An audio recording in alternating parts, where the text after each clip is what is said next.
Hello everybody, welcome to grade 12 economics unit 2 part 2 of 4. I hope you understand an important point from the last time discussion from part 3. Today we are going to discuss about the change in aggregate supply. Please don't forget to like, subscribe Dorii Tube channel. Maatii Dorii Tube kan taatan baga nagaan dhuftanii nageenyi keenya bakka jirtanitti isin haa qaqqabu. Kun barnoota ekonomiksii kutaa 12ffaa boqonnaa 2 marroo isaa afuraffaati. Barnoota keenya yeroo darbee keessatti waa'ee concept of aggregate supply jedhu waa hedduu hubattanii jedhee yaada. Har'a immoo mata dureen barnoota keenyaa change in aggregate supply jedha. Keessattuu waa'ee maalii dubbachuuf deemna? Change in quantity supply and change in aggregate supply isa jedhu irratti bal'inaan dubbachuuf deemna jechuudha.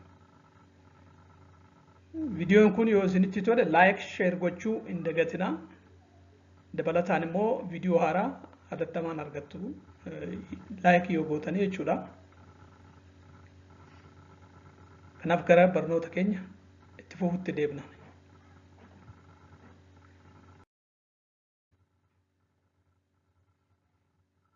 Change in quantity supplied and shift in short-run aggregate supply curve. Similar to that of change in quantity demand and change in aggregate demand, what we already discussed in part 1 and 2. Here again we have change in quantity supply. Change in quantity supplied, it refers to real GDP is caused by change in the price level. When we say the change in the quantity supplied of the real GDP is caused by the change in the price level. Other thing is remain constant. When we say the change in the quantity supplied. This change in quantity supplied is only caused by its own price rather than another factors which may be affect the aggregate supply. A change in quantity supply shown by the movements along the same short-run aggregate supply curve. So when we say the change in the quantity supply means we can move along the same supply curves either upward or downward. There is no other curves.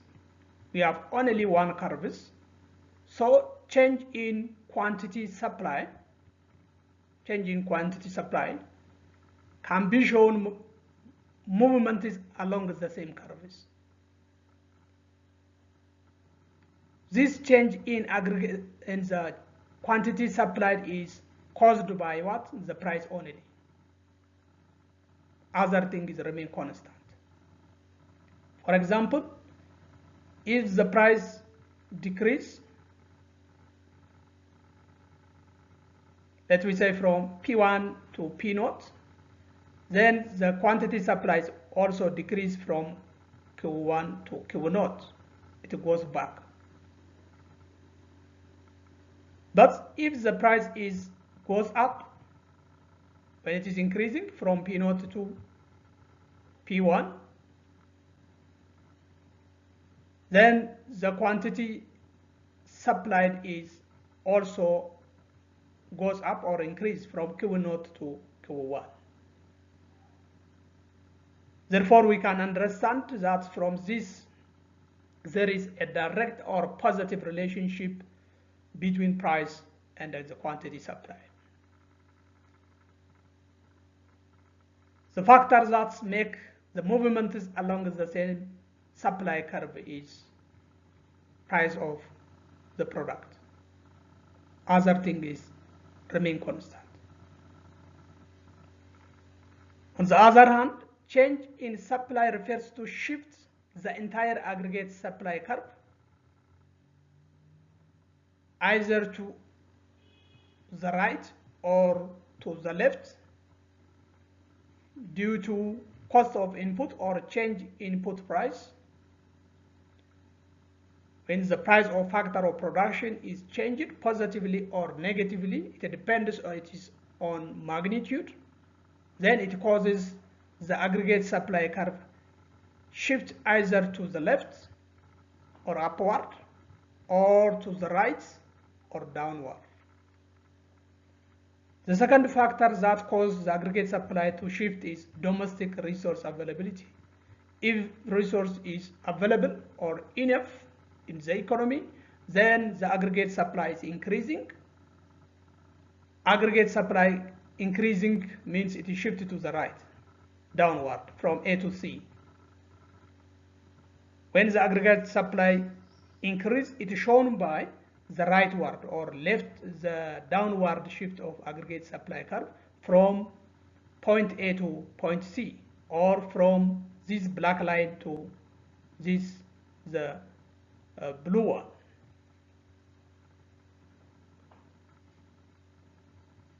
For example, when we say domestic resource availability, it can be the managerial ability. When the manager is talent, the aggregate supply is increasing. Land, if the land is available, supply is increasing. If there is a shortage of the land, supply may be decreasing. Again, the capital, such as maybe the machinery or the equipment, if it is available or enough, then the aggregate supply is what it is increasing. If there is a shortage of the capital, aggregate supply is decreasing from A to B. Price of imported resource, the resources that we can import from another country, if its price is high, aggregate supply is decreasing. It shifts from A to B. If the price of imported product is low, the aggregate supply shifts from A to C. That means aggregate supply is increasing. And the market power also can affect the aggregate supply.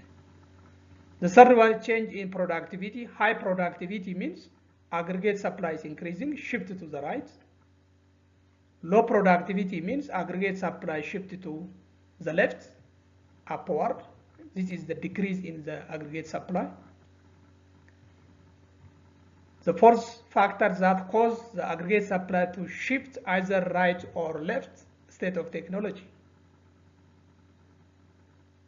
Maybe when the producer uses the modern technology or latest technology, the production is increasing, supply is increasing. That means it shifts from this black line to the right around here. If the technology that we can use to produce good and service is the outdated, the production is decreasing from A to B. And another factor that causes the aggregate supply to shift is tax policy of the government, such as the business tax and the subsidies. If the tax that is imposed on the investor or on the private producer, if it is low, aggregate supply is increasing, shift from A to C. If the tax is high, the aggregate supply curve shifts to the left from this black line to the pink one. It shows the decrease in the aggregate supply. Another factor that cause again the aggregate supply to shift is weather condition, especially for the agricultural outputs. If there is a good weather, the production is increasing, the supply is increasing. For the case of the good weather condition. So aggregate this black line shifted to downward to the right, and aggregate supply is increasing. If there is a bad weather, this bad weather causes the aggregate supply to decrease. So the aggregate supply curve shifts to the left. This causes decrease in aggregate supply. So you should have to understand what do we mean by the change in aggregate supply and the change in quantity supply. As I told you in the aggregate demand, again in aggregate supply, change in quantity supply is completely different from change in aggregate supply. Change in quantity supply different from change in aggregate supply. Change in quantity supply means movement is along the same curve, either upward or downward. Change in aggregate supply, or sometimes which is referred to as shift in aggregate supply, means the aggregate demand curve is shift either to the right when the supply is increasing, or shift to the left when the aggregate supply is decreasing. Take around this one, read again and again to understand what do we mean by change in quantity supply and a change in aggregate supply. Egaa akkuma yeroo darbe waa'ee change in quantity demand fi change in aggregate demand ilaalle, as keessattis maaltu jira? Change in quantity supply fi change in aggregate supply jira jechuudha. Change in quantity supply sababni isaa gatiin meeshaalee jijjiiramuudha. Gatiin meeshaalee qofatu jijjiiramuu qofatu change in quantity supply nutti fida jechuudha. Change in quantity supply immoo bifa kamiitiin agarsiifama? Karvii tokkorra deemuudhaan jechuudha. Yookaan asii achi ol deebina yookaan immoo achi as deebina. Yoo pricing yoo dabalate asii achi ol deemna. Pricing immoo yeroo gadi kufa ta'e achi gadi buuna. Karvii ma tokkorra deemna jechuudha. Karvii lammaffaan hin jiru, asis hin jiru, asis hin jiru. Akka nuti karvii tokkittii tanarra deemnu han nu taasisu price level qofaa jechuudha. Jarri kun hin taasisan. Barabiloonni kun karvii tokkorra nu oofani. Barabiloonni kun maal godhu? Yookaan karvii kanarra akka asitti utaallu yookaan immoo asirra achi akka deebinu nu taasisu malee asirra akka deemnu nu taasisan. Isaan kun akka karvii tokkittii irra deemnu kan nu taasisu gatii meeshaaleeti jechuudha. Kana sirriitti hubadhaa barattoota. Barabiloonni kun immoo waliigalatti aggregate supply curve maal godhu? Shift godhu jechuudha. Aggregate supply curve shiftarii jedhamanii beekamuuni. Shift waan godhan positionii isaanii waan jijjiiranii jechuudha. Asii eerra gara biitti yookaan sarara gurraacha kanarraa gara piinkii kanaatti yookaan immoo gurraacha kanarra isa bifa waaqaa fakkaatu karanatti gadi bu'aa jechuudha. Kanaan nutti fidu barabiloota kana. Fakkeenyaaf cost of input or change in the input pricing, cost of input jechuun gatii meeshaalee dheedhii akka dheedhiitti itti fayyadamnee waa oomishuuf deemnu gatii isaaniiti jechuudha. Fakkeenyaaf gatiin meeshaalee dheedhii wanna nuti oomisha keessatti fayyadamnuuf deemnu yoo nutti dabale baay'inaan hin binnu oomishni keenya gadi bu'aa jechuudha. Oomishni keenya gadi bu'e jechuun aggregate supplying decrease ta'a. Aggregate supplying decrease ta'uun immoo gara leftii yookaan gara harka bitaatti duubatti deebi'a jechuudha. Aggregate supplying sarara gurraacha kanarraa karanatti deebi'a. Kanaaf supply yookaan dhiyeessii waliigalaa kufuusaa nu agarsiisa jechuudha. Baasiin immoo meeshaalee dheedhii kanaaf bahu wanti irratti bahu baasiin isaa xiqqaa yoo ta'e oomishni ni dabala. Aggregate supply ni dabala. Aggregate supply dabaluun immoo maaliin agarsiifama? Aggregate supply gara harka mirgaatti right ward kanatti sarara gurraacha irraa karanatti jaampi go'a karana ufaa jechuudha. Inni biraa domestic resource availability biyya keessatti qabeenyi gahaan jiraachuudha. Fakkeenyaaf dandeettii manaajaraa murteessaa. Manaajarri dandeettii gahaa qaba yoo ta'e oomishni dhaabbata sanaatis maal ta'a ni dabalaani jechuudha. Kanaaf asirraa karanatti deema. Manaajarri kun immoo dandeettiin isaa xiqqaa yoo ta'e oomishni dhaabbata sanaa ni xiqqaata. Aggregate demanding kun aggregate supply maal ta'a duubatti deebi'a jechuudha. Akkasuma lafti illee murteessaa. Lafti oomishni irratti oomishamu gahaa moo gahaa miti. Gahaa yoo ta'e oomishni ni dabala karanatti deema. Raayititti deema. Lafti hin jiru taanaan oomishaaf lefti waarditti deebi'a duubatti deebi'a jechuudha. Akkasumas humni namaa murteessaa. Humni namaa gahaa moo gahaa miti. Kaapitaalli gahaa moo gahaa miti kan jedhu illee ni murteessa. Gatii meeshaalee alaa biyya alaarraa binnee galchinus murteessa. Aggregate supply keenya murteessu. Gatiin meeshaalee biyya alaatii binnee galchinu mi'aa yoo ta'e gatii isaanii ol ka'aa yoo ta'e oomishni oomishamu ni xiqqaatanii jechuudha. Kanaaf sarara gurraacha irraa karamitti deebi'a piinkii kanatti as deebi'a eerra gara biitti deebi'a. Gatiin meeshaalee biyya alaatii galchinu rakasa yoo ta'e gatii isaanii gadi bu'aa yoo ta'e immoo aggregate supply maal ta'a ni dabala eerraa gara sitti deema jechuudha. Akkas humni gabaas murteessaa jechuudha. Paaworii qabaachuu fedhiisuun. Oomishtummaan murteessaa. Oomishtummaan gahaan jira yoo ta'e supply ni dabala. Oomishtummaa xiqqaatu jira yoo ta'e supply ni xiqqaata. Duubatti deebi'a jechuudha. Inni biraa teekinooloojii. Teekinooloojii oomisha keenya keessatti fayyadamu. Teekinooloojii ammayyaa fayyadamna yoo ta'e oomishni keenya ni dabala eerra gara sitti dhufaa jechuudha sararri kun. Teekinooloojiin oomisha keessatti fayyadamna hayyeroon irra darbe yoo ta'e oomishni keenya duubatti deebi'a. Aggregate supply duubatti deebi'a. Kun decrease ta'uu nu agarsiisa ni hir'ata jechuudha. Inni biraa gibira mootummaati yookaan taaksiidha jechuudha. Mootummaan warra waa oomishuu irratti taaksii yoo dabale dandeettiin isaa waa oomishuu ni xiqqaata. Aggregate supply duubatti deebi'a jechuudha. Supply decrease ta'a. Mootummaan taaksii irra isaaf yoo ta'e warra waa oomishuuf oomishni isaan gabaatti dhiyeessan ni dabala. Aggregate supply karana ufaa jechuudha. Inni biraa haala qilleensaati. Keessattuu qonna keessatti jechuudha. Haalli qilleensaa gaarii yoo ta'e oomishni guddaa ni oomishama.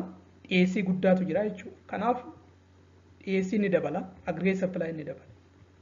Haalli qilleensaa immoo gaarii yoo hin taane oomishaaf gaarii miti waan ta'eef oomishni ni xiqqaata.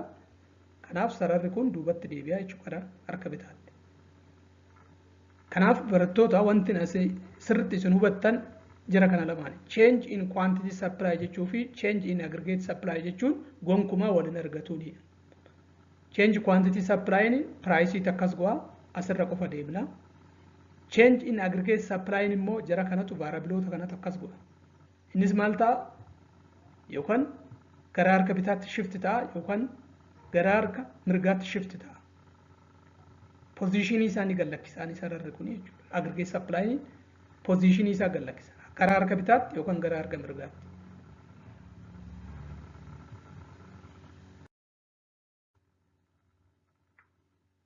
Wage rates, how the wage rate can affect the aggregate supply. Let we assume higher wage rates means higher costs.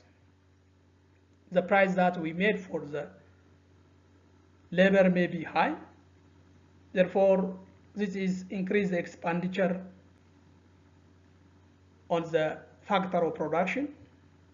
Higher cost means lower the profits because the expenditure that we made on the labor is high or factor of production is high. This cause decrease the profitability of the firm. Lower profit means reduce the production. Reduce the production means aggregate supply is decreasing, maybe from A to B. If the lower wage rate, that means the price of the labor is decreased. This means lower the cost of the production is decreasing. This causes higher profitability. Higher profitability means that it encourages the investor to increase their production. production is increasing, then aggregate supply is increasing from this black line to this, the blue one. Egaa wage rate yookaan immoo kaffaltiin hojjettootaaf kaffalamu akkamitti aggregate supply akka affect godhu jechuudha. Kaffaltiin hojjettootaaf kaffalamuuf humna namaatiif kaffalamu guddaa yoo ta'e baasiin warra hojjetaa kana qacaree hojjechiisu baasiin isaanii maal ta'a guddaa ta'an. Baasiin isaanii guddaa yoo ta'e bu'aan isaan argatan immoo xiqqaa ta'a. Bu'aa xiqqaa argatu taanan immoo haamilee dhabu waan ta'eef oomisha isaanii gadi hir'isu jechuudha. Kaffaltiin hojjettootaaf kaffalamu immoo yoo gadi bu'e baasiin warra hojjettoota kana qacaranii hojjechiisanii baasiin isaanii gadi bu'a. Baasiin isaanii gadi bu'e taanan immoo bu'aan isaanii ol ka'a jechuudha. Bu'aan kun immoo akka isaan waa dabalanii oomishan isaan kakaasaa production ni dabala jechuudha. Oomishtummaan ni dabala. Egaa high wage rate maal go'a? High cost waan fiduuf kanaaf aggregate supply duubatti deebi'anii jechuudha. Lower wage rate immoo maal godhaani? Profit waan dabaluuf oomishtummaan ni dabala, supply ni yaata, AC waliigalaa ni dabala jechuudha. AC dabala jechuun immoo aggregate supply karamitti deema? Karaa harka mirgaatti shift go'a. Downward karanatti shift go'a.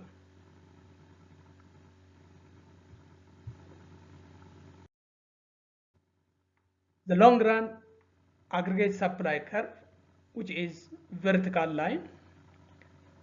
The long run aggregate supply curve represents the relationship between overall price level and the quantity of good and service that can be produced and supplied. Long run aggregate supply is vertical line, just like this one. Unlike of what? The short run, which is upward sloping, but this is vertical line, which is perpendicular to the horizontal axis.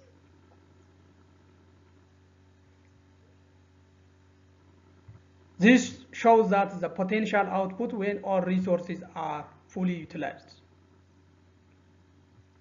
Long run aggregate supply curve is vertical, means the resource is fully employed. The resources are fully utilized. There is no idle resources. The long run aggregate supply curve is not influenced by the change in the price level. This vertical line is the price and the horizontal is the output or real GDP. Therefore, any change in price, the price may be changed, but the quantity is fixed. It is never changed, even if the price is what changed along the vertical line. Price may be changed. Here it may be changed, but the output is constant. Real GDP is fixed, is what do mean. The long run aggregate supply curve is determined or affected by the availability of the resources, technological advancement, and the economy's productive capacity. If there is available resource, this vertical line shifts to the right, increasing in the real output. If the resource is not available, maybe the long run aggregate supply shifts to the left. Technology again, modern technology increase the aggregate supply, shift this vertical line to the right. And if the technology is outdated technology, this the vertical line may be shifted to the left. And the economy's productive capacity also in similar way. Egaa an jalqabatti ilaalle short run aggregate supply kun immoo long run aggregate supply. Long run aggregate supply kun akka short run sana asii slope upward miti vertical line bifa kana fakkaata jechuudha. Sarara dalgee kana irratti maayini perpendiculary uumanii jechuudha. Kunis perpendiculary maallu agarsiisa yoo jenne qabeenyi yookaan immoo riisoorsiin hundumtuuyyuu hojiirra ooluu isaan nu agarsiisa jechuudha. Iddoon kun naachuraal yookaan potenshaal riil GDP jenna jechuudha. Iddoo kanarratti riisoorsiin hundi isaaniiyyuu hamma danda'ametti seeraan itti fayyadamne irraa implooy goone irraa jechuudha. Qisaasa'iinsi baay'een hin jiru loong raanii keessatti. Long run aggregate supply curve kun immoo wanta inni affect ittiin hin taane tokko price level yookaan gatiin meeshaalee waliigalaa long run aggregate supply curve affect gochuu hin danda'u jechuudha. Maaltu pricing? Pricing fakki kun amma verticaliin kun price inni kun immoo quantity. Pricing jijjiiramuu danda'a asii irraa olee asii akkasitti deemuu ni danda'a. Inni kun garuu hin jijjiiramu. Pricing fakkeenyaaf iddoo kanarra osoo ture asiin akkana yoo oofte kanuma arganna. Pricing as ol siqee yoo jijjiirame kun asiin jijjiiramu ammas asuma jira. Pricing as fiddee ammas yoo jijjiirtu ammas outputiin asuma jira jechuudha. Kanaaf long run keessatti pricing maal jijjiiruu real GDP affect gochuu hin danda'u jechuudha. Tarii wanti affect gochuu danda'an jira kana. Availability of resource qabeenyi gahaan yoo jiraate jechuudha. Vertical line kun asii ka'ee karanatti as siquu danda'a yoo qabeenyi gahaan jiraate jechuudha. Qabeenyi gahaan hin jiru taanaan vertical line kun duubatti akkana siquu danda'a. Teekinooloojii murteessaa. Teekinooloojii ammayyaa yeroo fayyadamnu sararri kun perpendicular long run aggregate supply kun akkana siquu ni danda'a karaa harka mirgaatti. Productioniin dabaluu nu agarsiisa karanatti yoo deemu. Wanti nuti itti fayyadamnu immoo teekinooloojiin keenya kan yeroon irra darbe yoo ta'e maybe karaa harka mirgaatti shift go'a jechuudha laayiniin kun. Dandeettii diinagdee biyya tokkoo keessatti oomishtummaanis murteessaa jechuudha. Oomishtummaan gahaatu jira yoo ta'e long run aggregate supply karaa harka mirgaatti deema. Kunis aggregate supply increase ta'uu nu agarsiisa jechuudha. Oomishtummaa xiqqaa jira yoo ta'e immoo akkana deebi'a diinagdeen real GDP'n duubatti deebi'a jechuudha. Immoo maal nu agarsiisa real GDP'n keenya xiqqaachuu nu agarsiisa jechuudha. Kanaaf waliigalatti isa kana fakkaatanii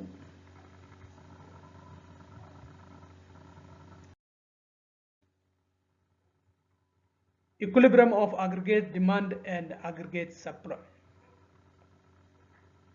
So we have two graphs here, the aggregate supply curve and the aggregate demand curves.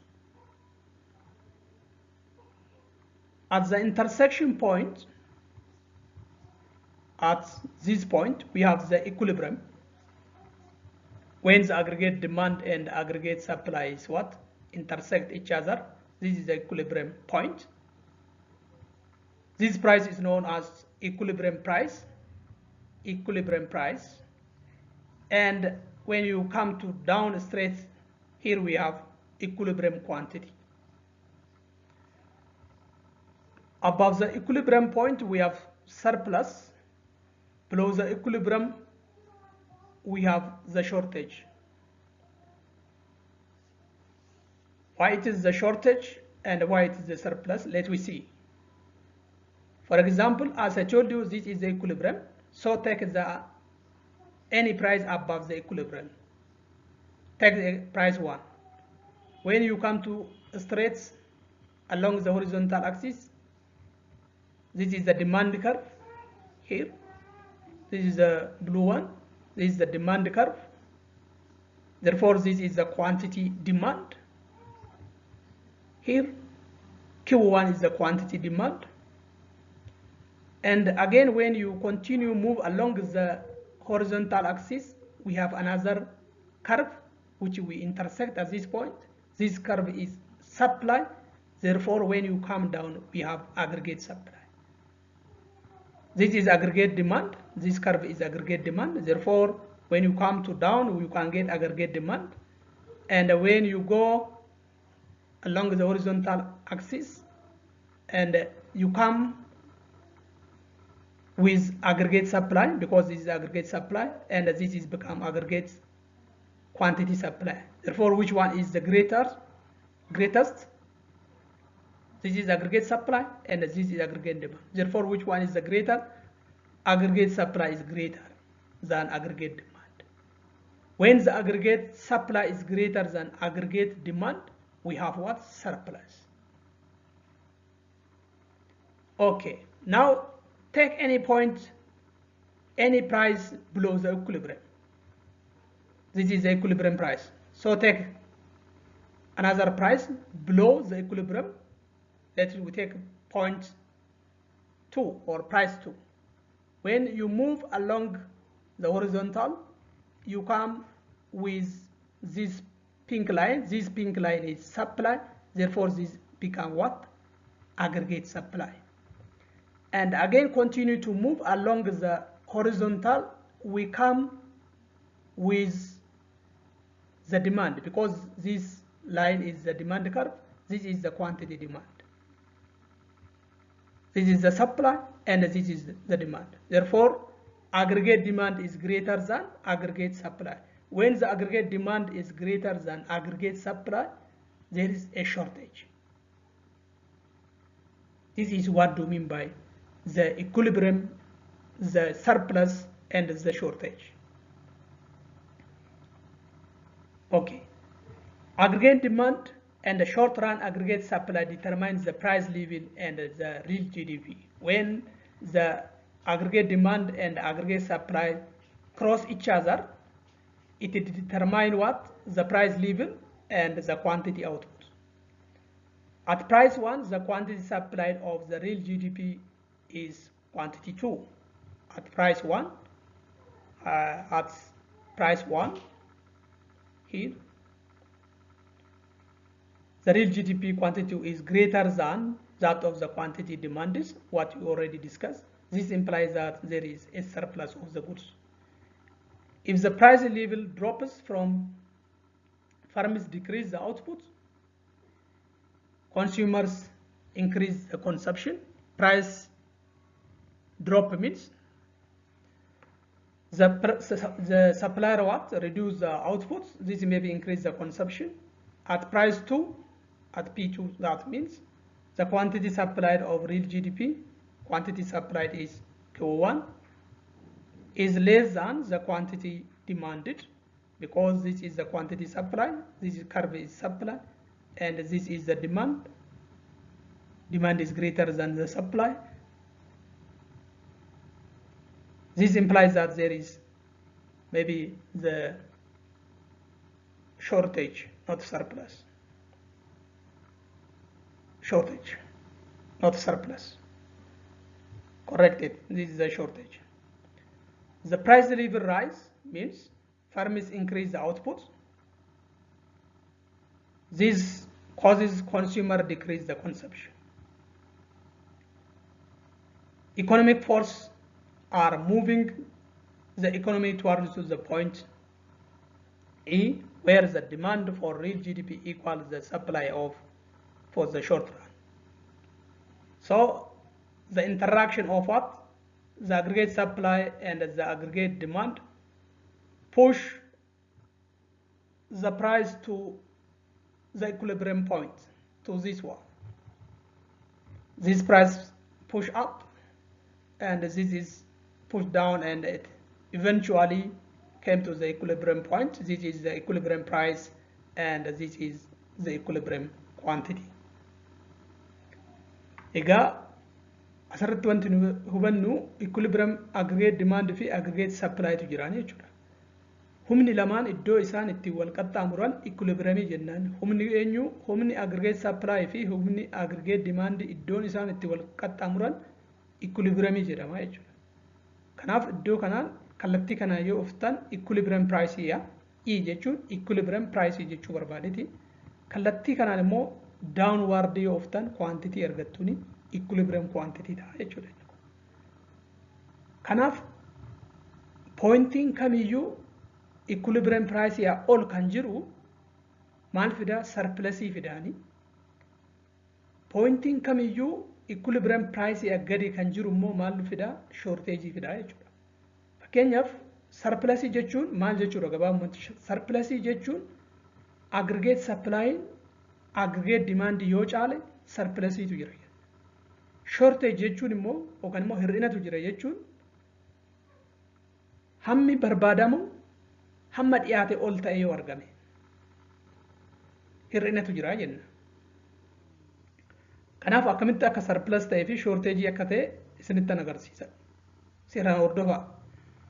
Fakkeenyaaf poointii equilibriumii ol jiru an barbaadde fudhu. Fakkeenyaaf price waan fudhaa. Kallattii kanaa yoo deemtan sarara kanatti ufna. Sararri kun eenyunni aggregate demand. Kanaaf inni kun aggregate demand erga ta'e kallattii kanaan kun maal ta'a? Quantity demand ta'a jechuudha. Kiwwaani quantity demand ta'a. Asumaan immoo kallattii kanaa yoo uftan eenyu qaxxaamurtuu isa kana. Inni kun eenyun aggregate supply.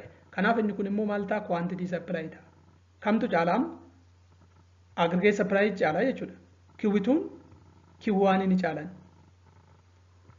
Supplying quantity caala yoo ta'e yookaan immoo dhiyeessiin hamma barbaadamu ol yoo ta'e maal fidaa? Surplus jechuudha. Tirfii ta'e argameen jechuudha.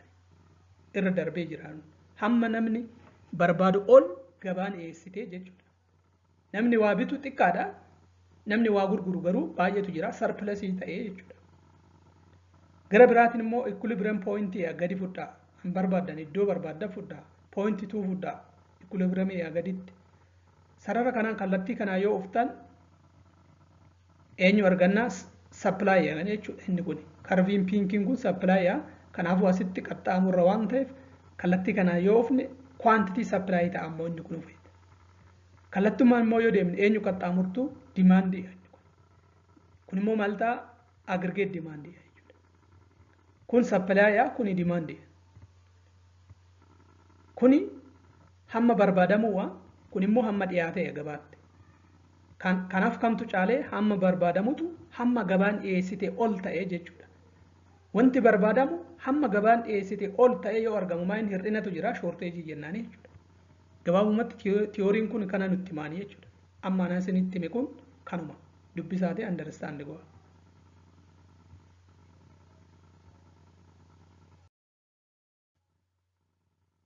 Shocks aggregate demand. Let's now we assume that supply is constant, but there is a shock or a change in the aggregate demand from this point or from this point to this point, from E0 to E1, but the aggregate supply curve is what? It is constant or fixed. There is no change. Shift aggregate demand and the short run aggregate supply. An increase in aggregate demand shifts aggregate demand curve to the right. Increase aggregate demand means aggregate demand curve is shifted to the right from point E0 to E1. This implies aggregate demand is increasing, not quantity demand. Take care on this one. When the aggregate demand curve shifts from point E to point E1, it increases aggregate demand, not quantity demand. It is simply the aggregate demand.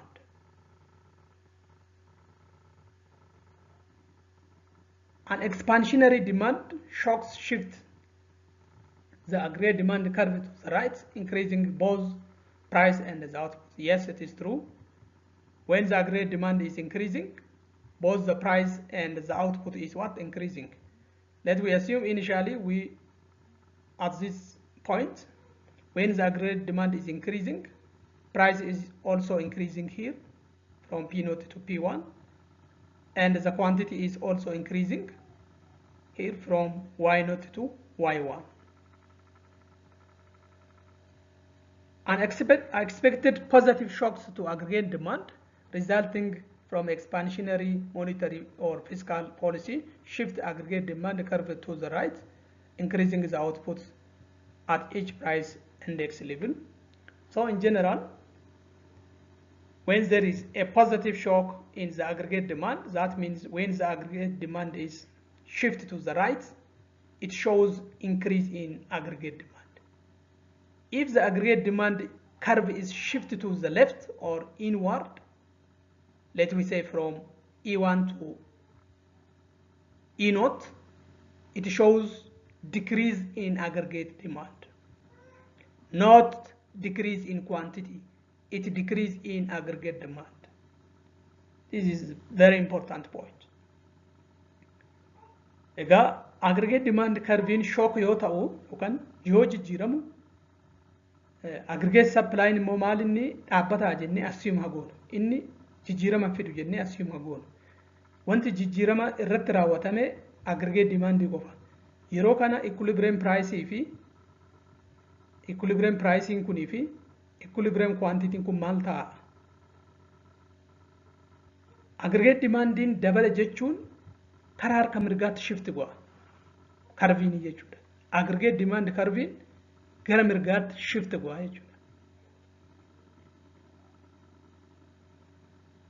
Fakkeenyaaf as ture pointii kanarra ture irra ture osoo hin beekin dhiibbaa wayitiin yookaan fiskaal poolisii monetary poolisii imaammata mootummaatiin osoo hin beekin mootummaan imaammata wayii yoo fidu fedhiin waliigalaa ni dabale. Fedhii waliigalaa gaafa dabalu aggregate demandiin shift go'ee jechuudha iddoo kanarratti. Fakkeenyaaf doot laayinii kanarratti dhufeen asirraa iddoo kanatti yoo dhufu piraayisiin maal ta'e piraayisiin ni dabale asii ol deeme. Outputiinis maal ta'e as ture garamitti dhufaa waa'ee waan itti dhufee jechuudha. Kanaaf aggregate demandiin yeroo dabalu piraayisiinis ni dabala, real GDPnis ni dabala jechuudha. Osoo aggregate demandiin immoo amma decrease osoo ta'e bakka increase jiru kana decrease jettanii osoo kaatan immoo jalqaba as jira haa jennuuti kara duubatti osoo deebi'ee decrease jechuun aggregate demand karamitti deebi'a? Kara bitaatti deebi'a. Akkas deebi'a jechuudha. Wanti isin sirriitti beekuu qabdan barattoota irra deddeebi'een isinitti himaa jirani change in quantity demand fi change in demanding gargari. Yookaan increase in quantity demand fi increase in aggregate demand jechuun gargari. Increase aggregate demand iddoo graafiin bakkaa bakkatti shift go'a. Increase in quantity immoo asumarra deemanii hin jijjiiramu jeera isinitti meera jechuudha. Kanaaf amma maaltu ta'e aggregate demand tu dabale yoo dabalu asii ol dabala. Aggregate demand immoo yoo decrease ta'e siin jee kara keessatti deebi'uusaa understand go'a. Aggregate demand decrease yoo ta'e pricing maal ta'a? Pricingis gadi bu'a. Fakkeenya pricing jalqabaas turre yoo duubatti immoo deebinu pricing asitti deebi'a jechuudha. Quantitynis asuma jalqabaas turre duubatti yoo deebinu outputinis maal ta'a? Ni xiqqaata jechuudha. Faallaa walii aggregate demand fi pricing faallaa deemuu jechuudha.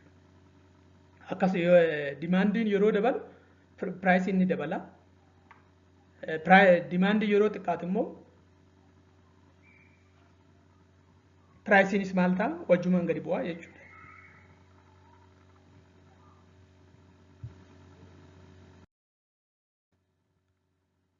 Shocks to aggregate supply.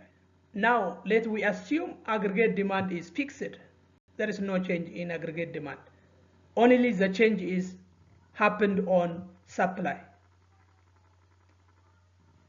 Aggregate supply shock cause price and the total output to shift in the opposite direction. Unlike of what? Unlike of the aggregate demand. Improvement in production technology or increased labor or capital resources increase the production, and this shifts the short-run aggregate supply curve to the right from this pink line to the black one. Aggregate supply increasing means the supply curve shifted to the right from this pink line to black line, or from point B to point A. This is an increase in aggregate supply. Negative supply curve shocks, like an increase in the oil price, causes leftward shift in the aggregate supply curve. Negative shock supply curve shown by leftward from A to B. When aggregate supply curve shifts to the left, it is known as decrease in aggregate supply. So there is an opposite movement of price and the quantity supply. Initially, let we assume at this point price is 2.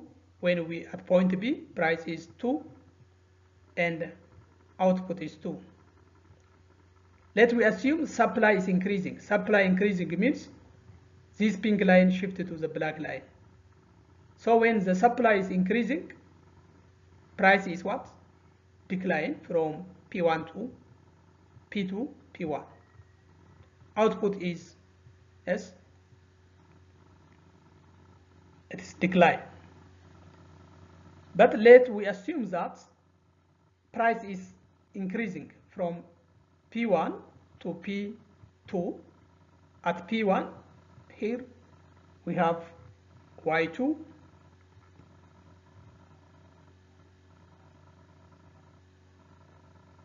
Then the price of the product is maybe move in the opposite direction. Price increasing causes the aggregate supply to shift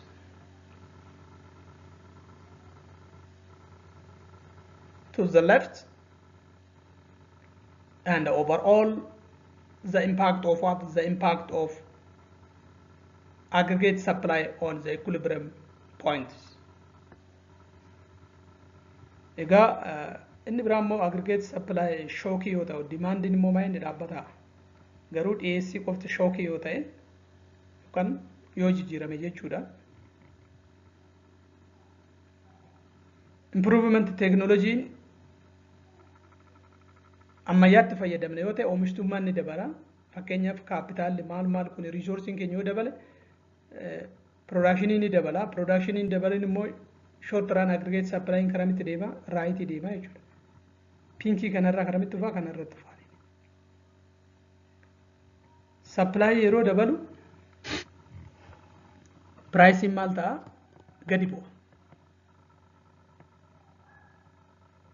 Pricing gadi bu'a. Maaliif gadi bu'a? Dhiyeessiin ni dabale.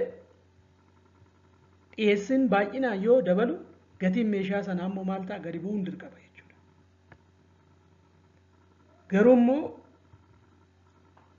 dhiyeessii yoo xiqqaate, fakkeenyaaf dhiyeessii yoo xiqqaate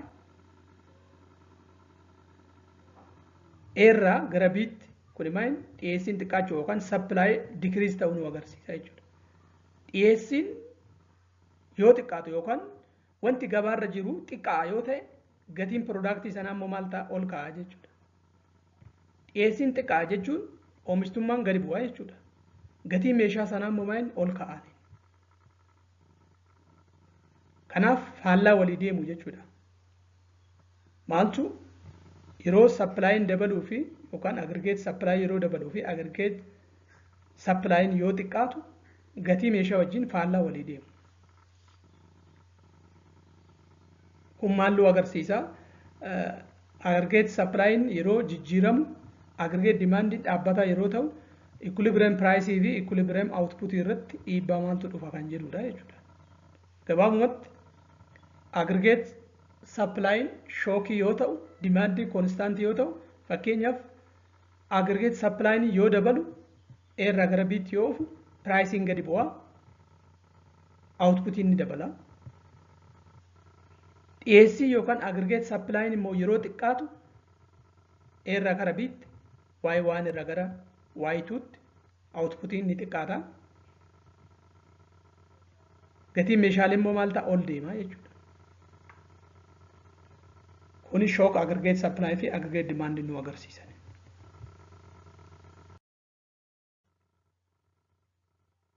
In general, this is the summary of this unit. Aggregate demand refers to the total amount of money that households, firms, and the governments are willing to spend on goods, service during a given period of time. Aggregate demand curve is downward sloping curve. Yes, it is true, it is downward sloping. The determinants of aggregate demand are factors that affect the aggregate demand are general level of the income of the people, real interest rates, level of economic activity in other country, availability of the credit, and level of economic activity in the economy itself. Therefore, those are factors that can affect what? The aggregate demand. Kun boqonnaa isa xumuraa waliigala irratti waa'ee maalii barannee irraa aggregate demandiya. Kun fedhii waliigalaa barbaadamummaa meeshaa tokko kan waliigalaa kan nutti agarsiisu aggregate demand jechuun fedhii waliigalaati jechuudha.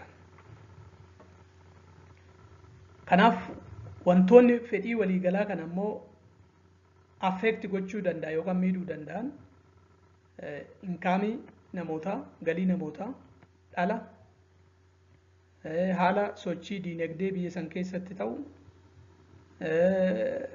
liqii gahaan jiraachuu fi dhiisuu irratti fi sochii diinagdee biyyuma san keessatti uumamu kuni aggregate demand yookaan immoo fedhii waliigalaa affect gochuu danda'u.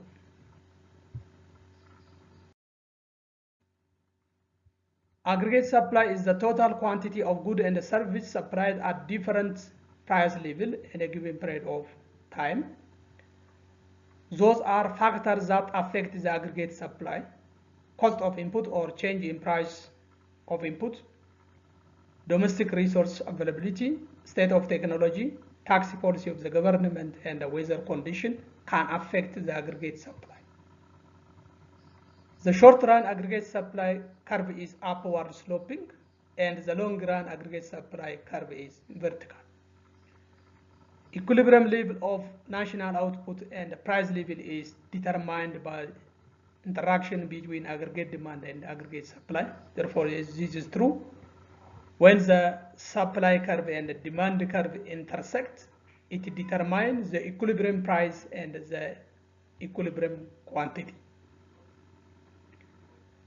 Aggregate supply in mobile AC waligala. Wantoonni immoo dhiyeessii waliigalaa miidhuu danda'an jira kana. Gatii meeshaalee akka dhedhiitti itti fayyadamnu gabaarraa binnu gatiin isaanii murteessaa. Qabeenya biyyattiin qabdu murteessaa. Teekinooloojii murteessaa. Gibira mootummaa dhiyeessii miidhuu danda'a. Yookaan poozitiiva yookaan negatiivii miidhuu danda'ani. Inni biraa haala qilleensaati. Oomisha yookaan dhiyeessii miidhuu danda'a jechuudha. Waliigala kuni maayini determinant of aggregate supply jennaan jechuudha. Short run aggregate supply maal jenneera? Upward sloping jenneera. Long run immoo maayini vertical jenneera. Perpendicular sila jenne sana. Yeroo aggregate supply fi aggregate demandin yeroo interact wal go'an yookaan yeroo wal qaxxaamuran maal nutti himu? National output fi price nutti himu jechuudha. Kanaaf kun unity kana keessatti wantoota waliin ilaalleedha jechuudha. Boqonnaan kun isa dhumaati. Kanaaf garamitti deebina jechuudha. Boqonnaa kana booda gara gaaffilee unit 1 fi unit 2 keessaa waliin hojjechuutti deemna jechuudha.